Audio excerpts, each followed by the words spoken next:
And welcome into What the Music. And as always, super excited of bringing you the latest and greatest in music. And my next guest, super excited. From the band Sunlust, I got Stephanie Woulfe, the front woman of the band. Love saying that. And I'm sure you love hearing that as well. I do. Thanks for having me. Yeah. Thanks for coming on the show. Really dig your LP that is out now. Go get it. Geek Confessions. Very cool. One of the weirdest things that, I'm reading so much about you. There's so much material. So many people are jumping on the Sunlust bandwagon. Of course, I'm sure, you're feeling extremely humbled with all the press that you are receiving. But at the same time, there's something that, is kind of the cornerstone of all these interviews that I've been reading about you, and that's how much of nostalgia you are bringing in. And I was very curious as to how does that make you feel? Was that something that you guys were going for when you guys did create Sunlust? Not necessarily. I don't mind the nostalgia tag because my favorite genre of music that I'm most passionate about is the 90s era, like all the grunge and, Seattle rock scene. So I take that as a huge compliment. Obviously, I hope that people do find something fresh in the music as well. But no, that wasn't necessarily the goal when we set out. But again, like my biggest influence is probably the 90s era. So like I was expecting a little bit of that comparison, but I definitely would take it as a compliment. How have you been able to update that sound? Because your sound is a little bit more updated. I mean, it's not just pure grunge, to say the least. Did you devise any tactics into kind of freshening up that sound? Dan, Steph, and I, we all have really varying influences, and we all like a lot of really modern artists as well as, classic artists. So I think those kind of influences just naturally trickled in and made themselves known and hopefully kept that sound fresh and exciting. We got to talk about the elephant in the room, or should I say the picture in the room. You got Kurt Cobain in the background, and I'm wearing my Nirvana shirt. I know, it's perfect. and your voice is often compared to Kurt Cobain as well. Was that because you intentionally wanted that sound, or were you just like excited when you started singing, like, you know what, I kind of actually do sound like Kurt Cobain?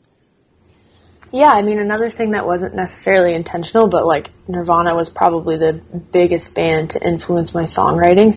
But yeah, I wasn't necessarily like trying to sound like Kurt Cobain or anything, but I do really admire that style of singing as well, where you can bring it down really low and have a really pretty, nice, soft voice, but then also like have this like guttural kind of howl too, like in the next breath. I really admire that style of singing, and all my favorite artists kind of can do that. So I think maybe that's where that influence kind of shines through as well.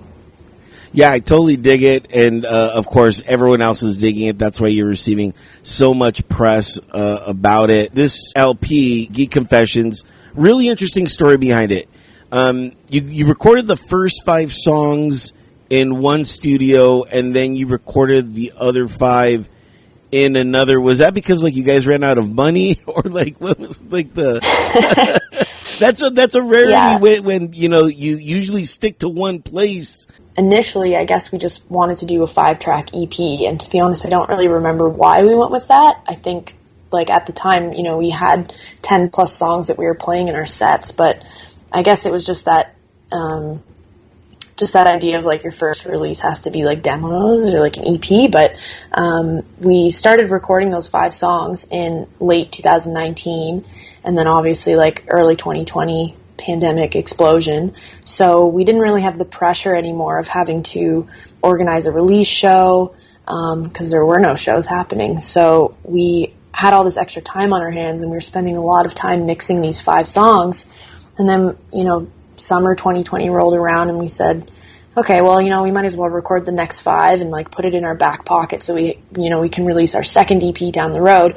But then these 2 collections of songs just started coming together in terms of being ready and like the mixes being ready. And the more we thought about it, the more we were like, they were recorded in two different places. They were mixed by two different people, but this collection of songs had been sort of with us for a while, and they were all the songs we played in our sets, and it just made sense to us to put them together. And we just figured, what the hell? Like, why not? Might as well just make it a full LP, call it a day. I love it. It's super great. And not only that, but you guys also made some vinyl, and I saw that you guys offered free delivery within the area. Tell me about that experience and hand delivering these copies of vinyls to all your fans. Yeah, that was super cool. That was just an investment we decided we wanted to take part in. We are all big fans of vinyl and records, and we all have huge record collections, so we thought, we want to make this thing work, and we love vinyl, so why not have our own music on vinyl? So that was something we decided to invest in. And we had a lot of interest just from friends and friends of friends, and we figured we've all been a little socially deprived lately, so why not we get out in our cars, on our bikes, and just drive around the general Toronto area and do some hand deliveries. And yeah, it was really cool. I mean, we did some porch drop-offs, we talked to some people, got to hang out, distance from people. But, yeah, it was really fun. It was really cool. We, threw in stickers and some, little fun notes and stuff just to thank people. So it was, a nice, humbling experience just driving around delivering our vinyls. Felt very, DIY, which was also a cool feeling. I noticed that you have a very intense connection with summer. And, I don't. I am not a summer person at all. I'm dying right now. I can't turn on my fan right now because it'll bleed in, and I'm sweating profusely. I don't know if you can tell, I'm sweating profusely, but I get those connotations that summer is just oh my God, I'm going to be sweating all the time. This is, and I'm so uncomfortable in the summer. But what is it about summer for you that makes you attracted to it? I think maybe just being Canadian, when summer comes around, we all clutch to it so intensely, and it's so short. I can't believe it's already end of June. Us Canadians, we're probably going to be seeing snow in 4 months. No, not that early, but it's still maybe that early, but it's just, I don't know. I had really fond memories of summer growing up and had really great summers as a kid, and I just have really intense nostalgia and appreciation attached to summer, and something about everything about it, all my senses come alive. You're right, it is a very intense connection. But yeah, I think that definitely comes through in the lyrics, and the band's literally called Sunlust. So also wanted to get your thoughts on, do you like thrift store shopping? Oh, I love it. What was the last? I'm obsessed with it. Yeah, I've been. Yeah, what was the last thing that you bought? Because I like going to the thrift stores because there's all this stuff that I don't know that I needed. You know what I mean? I walk in, I'm you know what? Maybe I do need a bigger suitcase. You know what I mean? That is a good deal. Maybe I should buy that. But what was the last thing that you bought at the thrift store? I bought this big, fuzzy, fake fur, black, sparkly galaxy looking thing. A pink plastic gaudy rain jacket, a super 80s suit jacket with shoulder pads. It's weird because I do love summer, but as far as clothes go and thrifting, I think winter clothes have a better look to them. But yeah, I just went and bought a ton of jackets that are absolutely not functional for everyday use. I know, we're in summer. What are you doing? What are you drinking right there? Is that water or is that some wine? Little vino. Oh, really? Yeah, little vino. Is it Chardonnay or? To be honest, I couldn't tell you. It was white wine that was in the fridge, and I'll pretty much drink any wine. So yeah. Right now, I'm sipping on tea, and very nice. Yeah, got to do some chamomile. I got to find some soothness in my body right now. Yeah, I like tea too. I enjoy tea, especially chamomile, after a long day. It's nice, it's soothing. Yeah, and my day was not long, but it felt long. I woke up and I'm like, Yeah. is the day over yet? I'm ready to start tomorrow, Yeah. you know? Yeah. I normally don't work Mondays, and I ended up having to work today, so I felt you on that one. An hour in, I was like, boy, do I want to go home. Wanted to talk to you as well about the way you describe your sound. Now, you describe your sound as a fuzzed up, ants in your pants, heart-warming punk rock grunge explosion with a twist of lemon and a cherry on top. But have you ever had ants in your pants? It's not fun, you know? I can't say I have, so maybe I shouldn't, use that description without knowing what it really feels like. I know. And not only that, but like for me, ants, when in the summer in my little studio, that's when all the ants come out. So it's like, they're like super annoying. So I'm just like, I love how people just think that the ants, and maybe it was a Bug's Life or, a movie that did it for them, where they just love ants, and I'm like, they're kind of dicks, you know what I mean? Ants don't care. They definitely are. Not very nice. Oh, man. Again, ladies and gentlemen, make sure to go check out Sunlust. I'm going to have links to their Instagram, their Facebook, and, of course, their Bandcamp for you to go ahead and pick up their latest LP, Geek Confessions, out everywhere. Do you consider yourself a geek, by the way, Stephanie? Maybe not by the traditional definition of the word, but I guess I would consider myself a geek just in the sense that I just kind of like geek out over certain things. I get very like intensely obsessed with certain things, and so I guess I relate to it. I relate to it in the outsider kind of definition of it. What was the last thing that you geeked out on? Oh boy. I mean, I'm just always geeking out over like a lot of bands, a lot of different types of music, just to the point where I like obsessively listen to them. I try to like get all my friends to listen to them, and like, I'd say music's probably certain bands I geek out over a lot. Yeah, I was reading about how you love to discover new music, and that it's constantly making you more aware of either your stage presence or your lyrics or even your character and your authenticity. I never think about my authenticity, you know what I mean? I just, go about my life and just being me, but how does that weigh on you, Like you mean in terms of like thinking specifically about authenticity? Yeah.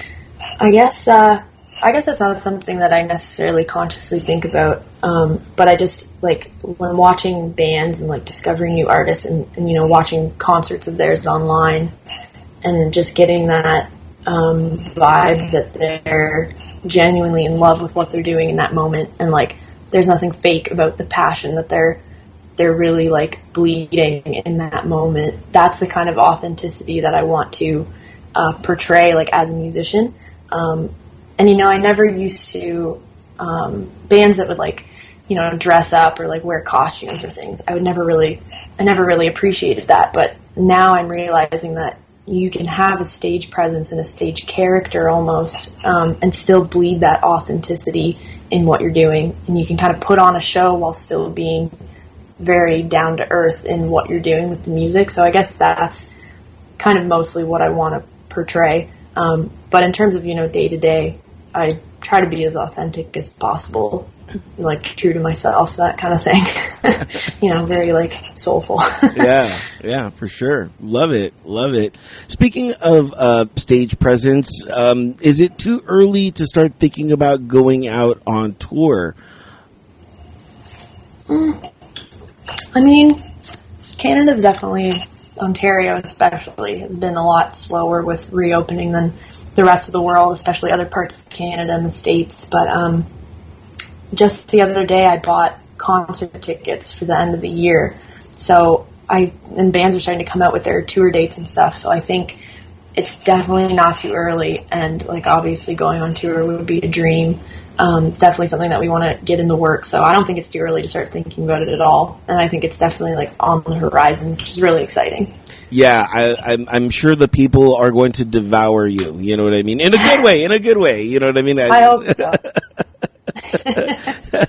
Yeah, because I really dig your guys' music. Really dig your new LP that's out now. Go ahead, get it. Geek Confessions, highly recommended. It is very fun, and it's definitely what people need right now. You know, and it fits the summer as well. Perfect. You know, so I could totally see myself driving in the freeway and listening to this album. As I listened to it. It was funny. I was listening to it on your Bandcamp, and I listened to it at least 3 times. And at one point, the Bandcamp was like, hey, you know, it said something like, hey, do you want more info on this? And you know, but I'm just like listening to it. I'm like, oh, no, not right now. And then it has a heart and it like breaks, you know what I mean? And I'm like, they really guilted me. So good on Bandcamp, you know? Yeah, that's awesome. But yeah, I didn't know they did that. That's great. Yeah, it's pretty great. So, you know, and it's definitely worth spins and go ahead and check them out on their Spotify. And I know they are on Apple Music as well. So go ahead and check them out there. I'm going to have links to their link tree because I know you guys have done a bunch of videos. I forgot which video I saw. It might have been action figure. And no, it was that's the one where all you guys are in yellow, right? The big yellow room. Yeah. I saw that video, but you guys have a slew of other videos that you've done as well, where it's just you playing acoustic, and I'm sure that is kind of your process, though, right? Are you revealing a little bit about that? Because every song in my brain starts out acoustic, and then it just kind of builds from there. Yeah, funny enough, songs on Geek Confession specifically, when I first started playing guitar, I didn't really I very, very first started out on acoustic, but all I wanted was to pick up an electric guitar and get a distortion pedal and be able to like rip those sounds in my bedroom. So the songs written on Geek Confession were written electrically, but now I find it's much easier mentally to just pick up an acoustic guitar and start very bare bones. So that process has kind of changed for me in a way, especially because Geek Confessions was written at my parents' house. So I was able to just be as loud as I want. And now I'm living, you know, in an apartment, in a house, you know, that I have to share with neighbors. So ripping an electric guitar as loudly as possible, cranking it up to 11 isn't necessarily, you know, people frown upon that a lot. Yeah. So, playing acoustic to write is a little bit more apartment friendly. Yeah. You know what I would recommend is having an acoustic electric guitar, and then you could like plug in all your stuff, and then what I do is I have one and I plug it into my mixer, and then I just, you know, put on headphones, and then I could just kind of listen to like that. But the electric acoustic guitar on distortion is a pretty interesting sound.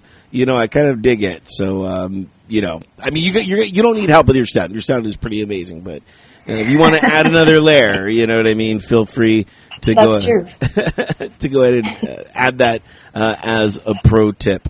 So, again, Stephanie, really love what you guys are doing, and I can't wait for you guys to come to America, specifically Los Angeles, and come and play, because, you know, this is definitely the sound that everyone has been longing for, and you guys are doing it perfectly. So for more information, again, I'm going to have links to their Instagram, instagram.com/sunlust.band, their Facebook, and, of course, their Bandcamp, and, of course, I'll have links to their website so you guys can all connect with them. Go ahead, check out the show notes on entertheshell.com. We are going to leave you now with the song Magnum Opus, and really enjoyed it. But we started off with Exister, which was my favorite. That's the way to kick off an album. You know what I mean? That's the way to start was with that. But